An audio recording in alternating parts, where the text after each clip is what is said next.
So kita akan masuk chapter 2. So this is the second chapter for SP025, capacitor and dielectrics. Okay, so we have, if I'm not mistaken, we have 3 subtopic here, 2.1, 2.2 and 2.3. So the first subtopic is capacitance and capacitor in series and parallel. Okay, so there is 3 learning objective here. The first one is to define and use capacitance, derive and determine the effective capacitance of capacitor in series and parallel, and to derive and use energy stored in capacitor. Okay, so as you can see, there are 2 terms mentioned in the subtopic, capacitance and capacitor. Okay, you have to be very clear what is capacitor and what is capacitance. Okay, capacitor, T-O-R, is a device that is capable of storing electric charges or electric potential energy. So basically, capacitor is a device. Okay, dia adalah objek itu, that apparatus, okay, is a device that is capable of storing electric charges. It is consisting of 2 conducting plates separated by a small air gap or a thin insulator called dielectric. And we have types of dielectric here. Okay, so this is the example of electrical symbol of a capacitor, di mana in real dia punya capacitor pun the parallel plates, kalau kita lukis 3D lah kan. So this is the plate. Okay, so dekat bawah dia you are going to have another layer of plate.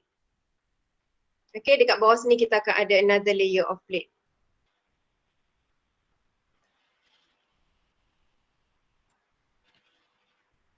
So kita akan ada 2 plate. So this is the another plate here. Okay, parallel plate. So between the plate here, you're going to have small gap. Kita akan ada small gap. So when you draw the symbol, electrical symbol, these 2 represent the plates, and this is the small gap that is filled by air usually, ataupun kita akan insert any insulator. Okay, nama pun insulator. As you know, insulator dia tak boleh conduct. Okay, dia tak boleh conduct elektrik dekat sini. So kita akan insert insulator yang dikenali sebagai dielectric. Okay, so the conducting plates could be in the shape of cylindrical, spherical or parallel plate lah. So this is jenis yang spherical ataupun kita juga ada yang cylindrical. However, commonly adalah parallel plates.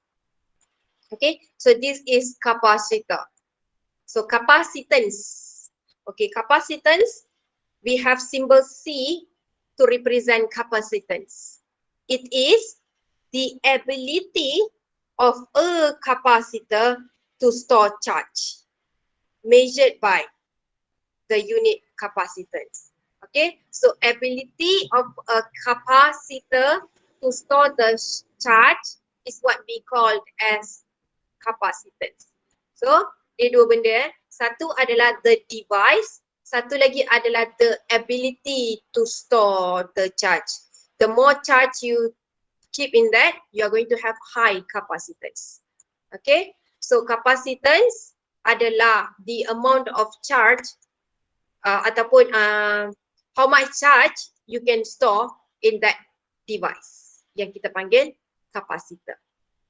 Capacitance is the ratio of the charge on either plate to the potential difference. So this is your capacitance.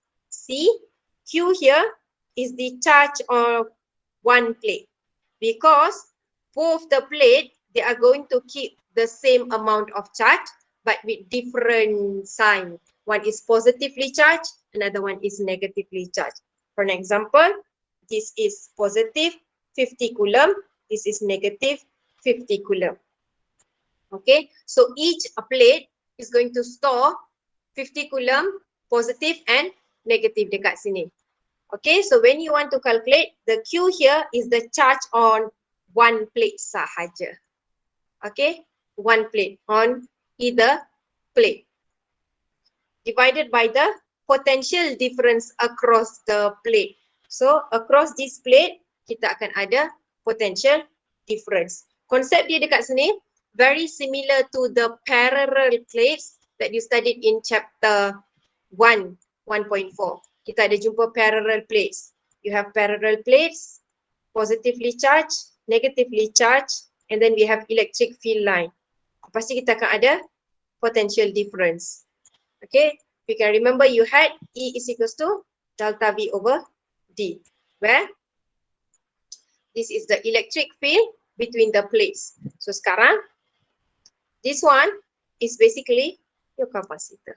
You have parallel plate, positively charged, negatively charged.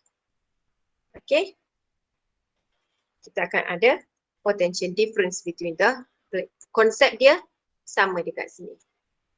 Okay, the charges stored is directly proportional to the potential difference across the plates. Okay, the value of the capacitance is constant. Maksudnya, when we rearrange this equation, you get Q is equals to CV. Rearrange, Q is equals to CV, where Q is the charge stored directly proportional to the potential difference. If you have greater potential difference between the plate, you can store more charge. Okay, the value of the capacitance is constant. Okay, nilai capacitance ini sebenarnya dia bergantung kepada a few things lah, which kita akan tengok dalam subtopic 2.3 nanti, where you have an equation, capacitor is equals to epsilon naught A over D.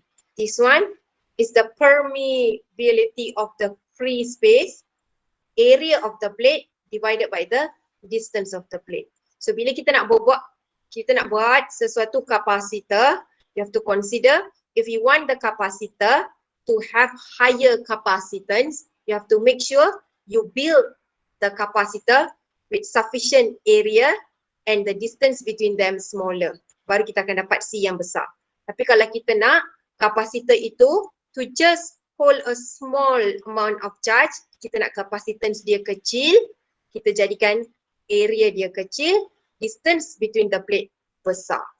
Okay, so this is how you build the capacitor. So capacitor, when you want to build, you have to decide lah kamu nak dia store banyak ke sikit. Capacitance dia nak banyak ke sikit. Okay, alright. So once you have already made that device, okay, so kalau dia kata capacitance tu 5 microfarad, memang itulah dia punya capacitance. Okay, to change dia punya value of capacitance, you either have to change the capacitor lah, tukarlah guna kapasitor yang lebih besar ke kalau kita nak yang lebih besar kan, in a particular experiment. So, when you still want to store more charge in a capacitor, tanpa mengubah kapasitor, you can increase the potential difference. Then you can store more charge because they are directly proportional. Sebab device tu kita dah bina dan kapasitas dia memang 5 microcoulomb. Okay, so capacitance is a scalar quantity. Okay, scalar quantity, magnitude sahaja. The unit for capacitance is farad. Okay, farad. Ini adalah yang common kita akan guna F, capital F, and it always has a positive quantity. Kapasitas kita sentiasa positif sahaja. Okay, so we have an example here. 2 charges on the plates of capacitor. So positive 2 plates kita ada sini. Satu adalah positive 120 micro. Another one is negative 120 micro juga. When they are connected to a potential difference of 6 volt. So sekarang kita ambil kapasitor ini, kita connect dengan bateri yang ada potential difference sebanyak 6 volt. What is the capacitance of the capacitor. So kita nak cari C. Q ada, V ada. C is equals to Q over V. Remember, when you want to substitute the Q, you take the charge on one plate sahaja.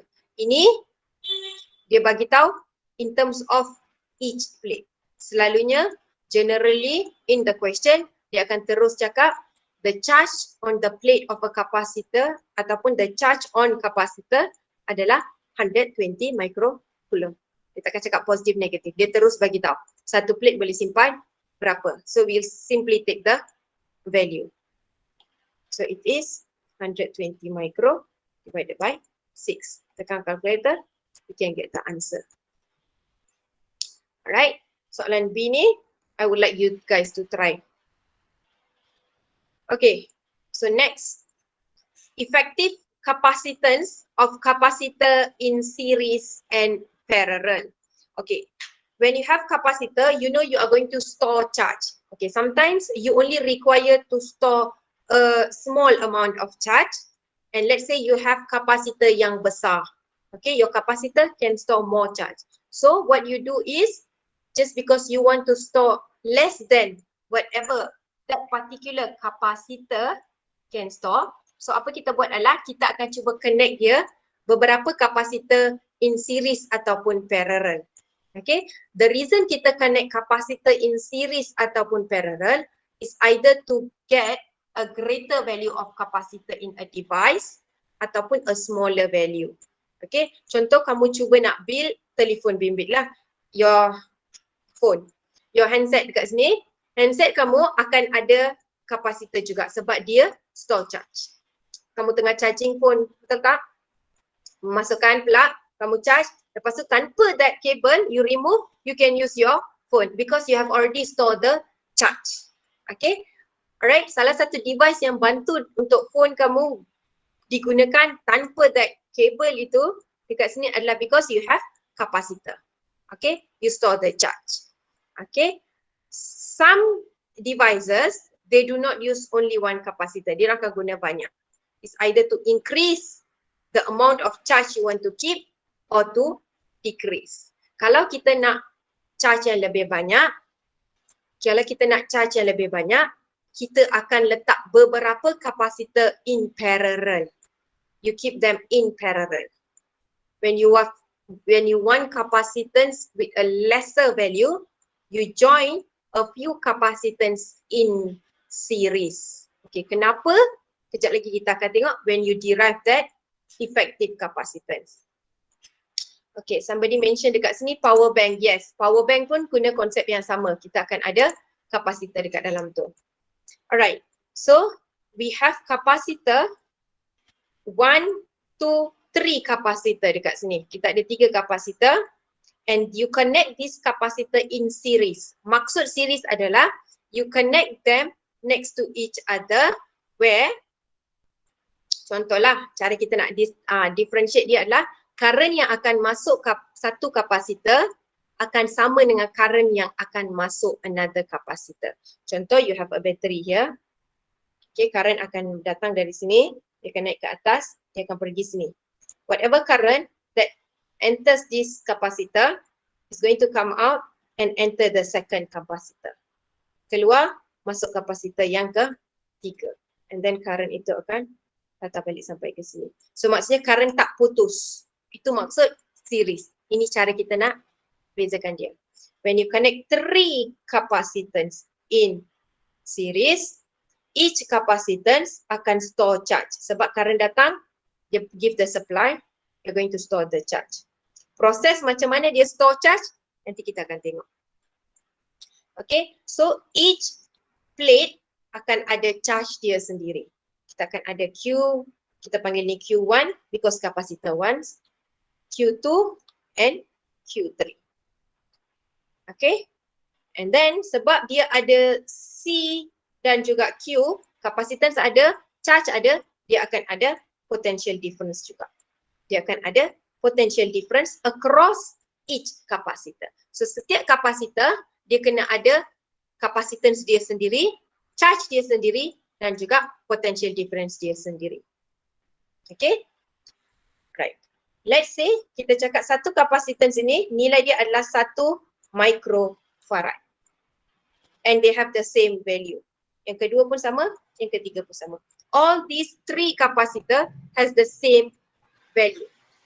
Okay, 1 microfarad, another one is another microfarad, another one is another microfarad. So you connect them in series. So kalau kita nak tahu, this complete setup have how many capacitors.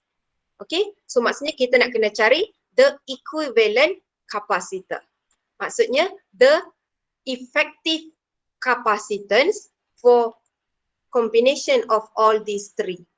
So tiga-tiga ini bila kita letak dia in series, eventually dia jadi satu capacitance yang baru. Dia akan bagi satu capacitance yang baru. Yang kita panggil new C here. This one is the combination of these 3 capacitor in series. Okay, so to find this new value of capacitance, kita akan guna kaedah equation ini. Iaitu, this is C effective. So 1 over C effective ini akan sama dengan 1 over C1 plus 1 over C2 plus 1 over C3. C1 tadi adalah 1 micro. Ini pun 1 micro, 1 micro. So kalau kamu ambil kalkulator, kamu tekan 1 over 1 micro plus 1 over 1 micro plus 1 over 1 micro, akan dapat nilai. And then kita nak C effective saja. Ini adalah 1 over C effective. And then you cross multiply. So C effective akan jadi apa-apa jawapan yang kamu dapat dekat sini, 1 bahagilah jawapan tu. You will get your C effective. Okay, so C effective yang kamu dapat dekat sini, you will get something less than this micro, 1 micro ini. Okay, that is the reason awak combine dia in series. Sebab awak nak dapat nilai kapasitans yang lebih rendah dekat sini. Capacitor in series. Okay, when you connect capacitor in series, each capacitor will store the same amount of charge.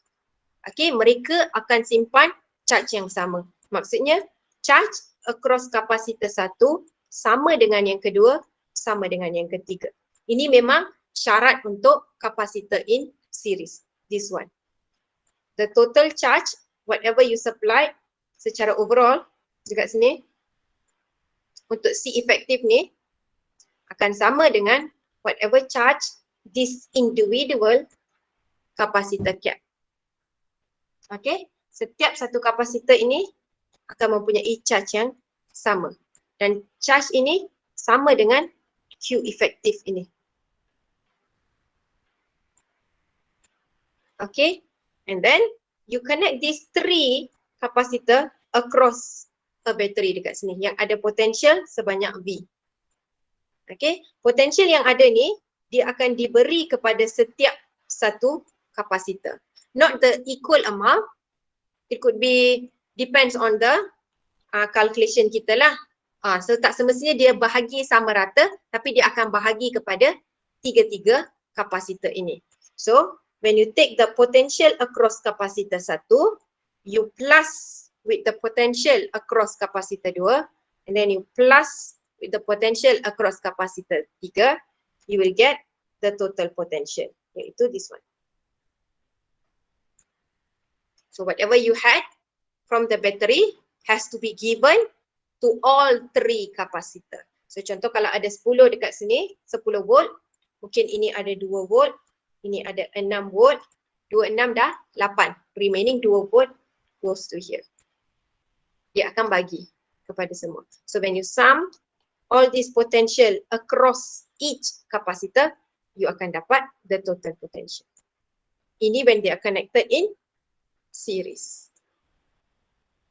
Okay, since V total kamu adalah summation of the individual V, according to the equation C is equals to Q over V, kita rearrange, V akan sama dengan Q over C. Okay, so V total iaitu 10 volt ini adalah sama dengan Q total over C total kamu. Alright, Q total over C total. I'm going to substitute dekat tempat V ini with Q and C. Kita substitute. So V1 pula akan jadi Q1 over C1. And then you sum with V2. V2 is Q2 over C2. You sum with V3. Q3 over C3. Okay, since the Q1 is equals to Q2 is equals to Q3, semua dekat atas ni sama dan sama dengan Q juga, you can get a equation yang kita guna tadi untuk cari kapasitor in series. This is how you get this equation untuk kita cari kapasitor in series. Okay, you don't have to know how to derive. However, you must know when your capacitor are in series, okay, bila mereka series, charge mereka akan sama. Potential difference across each capacitor kena sum to give the total potential.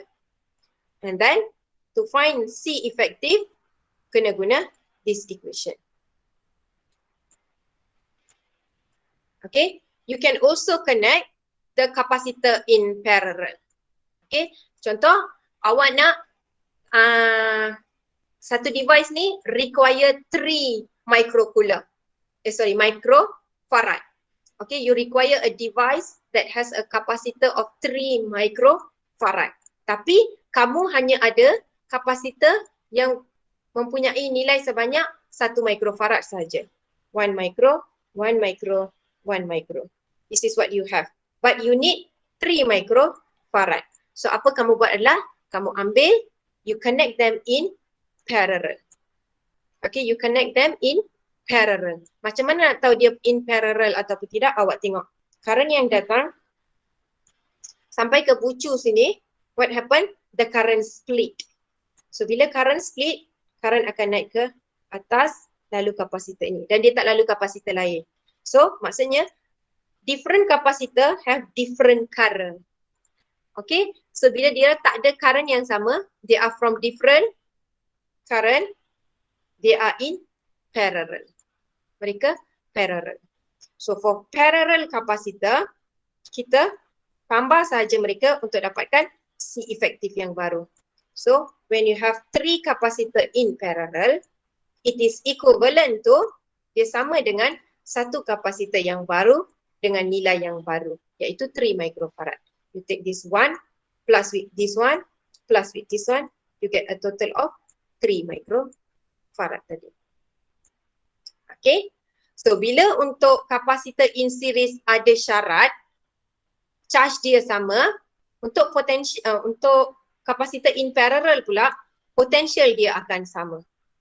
Okay, their potential is going to be the same. Whatever potential you had will be given equally, not be given. Whatever potential that you have here is the same as the potential across each capacitor. Kalau sini 10, sini pun 10, sini pun 10, sini pun 10. They are going to have the same potential across each capacitor because they are connected in parallel. Okay, so potential mereka akan sama. Sebab potential sama, Q pula dekat sini adalah you have to sum them. Okay, and this is how you derive lah to get the equation. So saya tak nak tunjuk secara detail because awak tak perlu tahu derivation. Cuma awak kena tahu apa jadi kepada charge when they are in series, potential in series, capacitor in series. And then begitu juga untuk parallel. Faham ke? Ada apa-apa soalan setakat ni?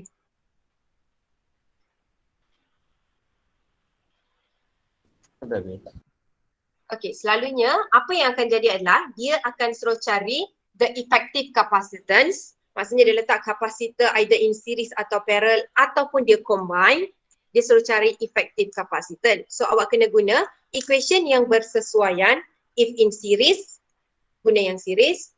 If in parallel, guna yang parallel. untuk dapatkan C efektif. Dan juga kadang-kadang untuk tricky sikit, dia akan tanya either potential across a particular capacitor ataupun charge across a particular capacitor.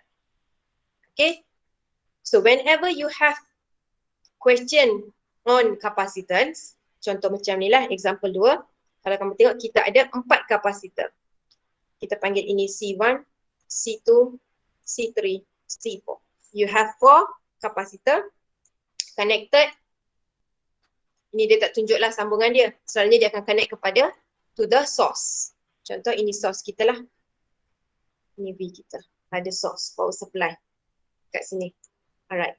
Kalau kamu tengok, find the equivalent capacitance of the arrangement of the capacitor shown in the figure below.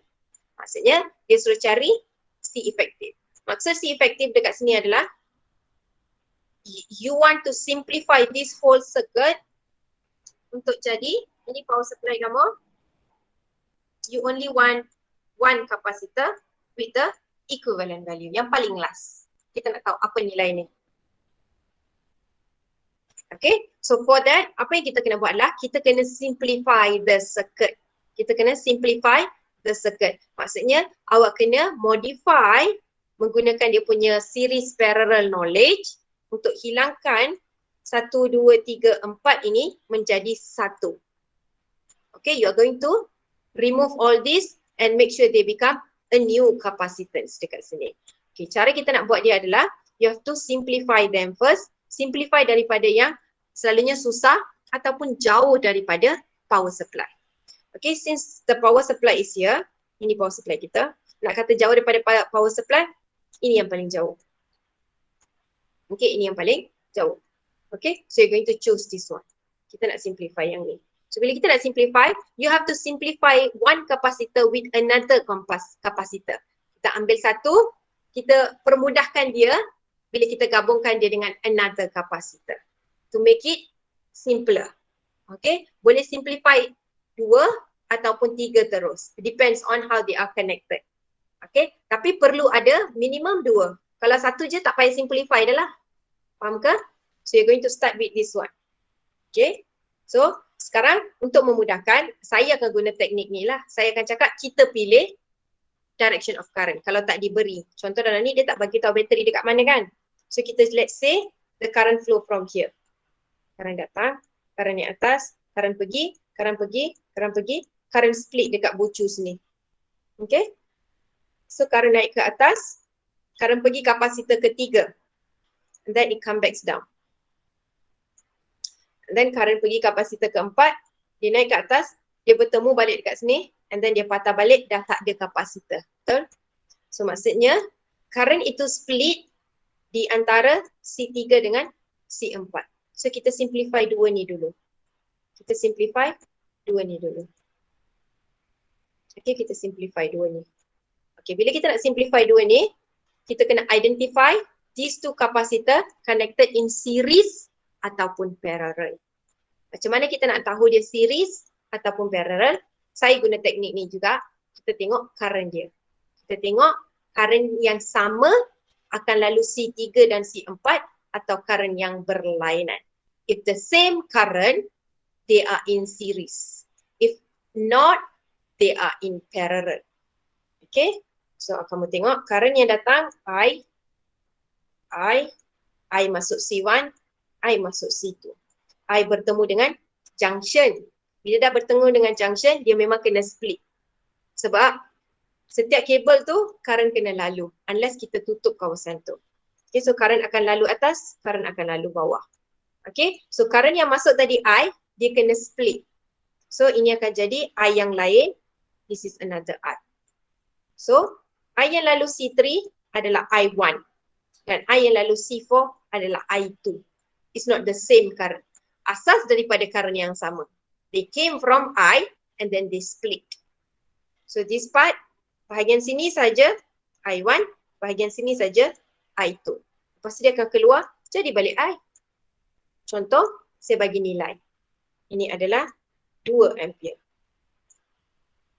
Datang, bila semua ke sini, junction sini, katakan 0.5 lalu atas. The remaining current has to go down 1.5. So bila datang balik junction sini, yang masuk 0.5, yang akan keluar adalah 1.5. So in the end, yang akan keluar menjadi I2 balik. Okay.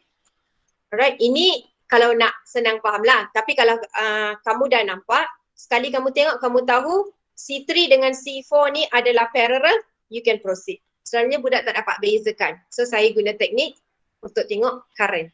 Okay. So your C3 and C4 are in parallel. So kita simplify dua tu je. Yang lain jangan usik, lukis balik. Lukis balik, so you're going to have C1, C2 and C3 dengan C4 dah gabung. Kita gabung.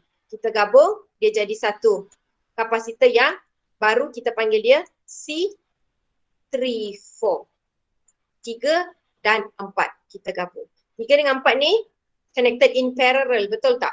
Kalau parallel, ini parallel For parallel, when you connect two capacitor in parallel, you tambah mereka to get the new value. So siapa yang new dekat sini?